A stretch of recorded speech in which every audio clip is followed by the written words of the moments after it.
LlamaIndex has a new memory module for efficiently handling short-term and long-term memory for agents in workflow. Let's see how that works. So the short-term memory is the conversation history so far. Initially, the memory module will put the entire conversation history in the LLM context. But as the conversation grows, the older messages will be truncated. Now those older messages will be sent to all long-term memory blocks that we have added when we initialize the memory module. There are different types of memory blocks, and based on their type, they're going to process those older messages differently. For example, the fact extraction memory block will send those truncated messages to the LLM and will extract pieces of facts from them, which will later be injected into the LLM context at runtime. And the vector memory block will take those older messages and create vector embeddings and store them in a vector store. We need to provide the information about the vector store and the embedding model when we initialize the memory block.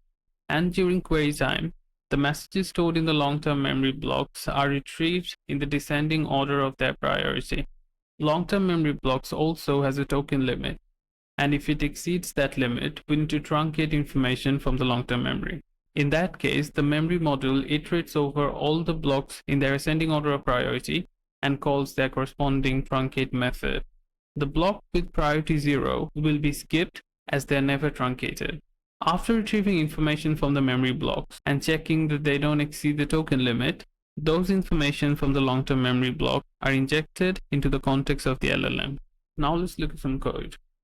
First we import everything, and then we initialize the memory. And for now, we have commented out the memory blocks. So now it's just going to be using the short-term memory. And we initialize the memory using memory.fromDefaults, and we pass in some arguments. For example, the first one is the token limit, which is the total long-term and short-term memory limit, which is set to an unrealistic value of 300, but this is just for demonstration so that we can show the truncation of the older messages and how it's stored in the long-term memory. Next, we have the chat history token ratio, which is set to 0.5. That means that 50% of this token limit is going to be used for short-term memory, and the rest is going to be used for long-term memory. The other one we have is the token flush size, which is set to 30. That means that this is going to be the unit by which the older messages are truncated. So once the conversation history exceeds the short-term token limit, the older messages will be truncated by 30 tokens. And then we just create a functional agent.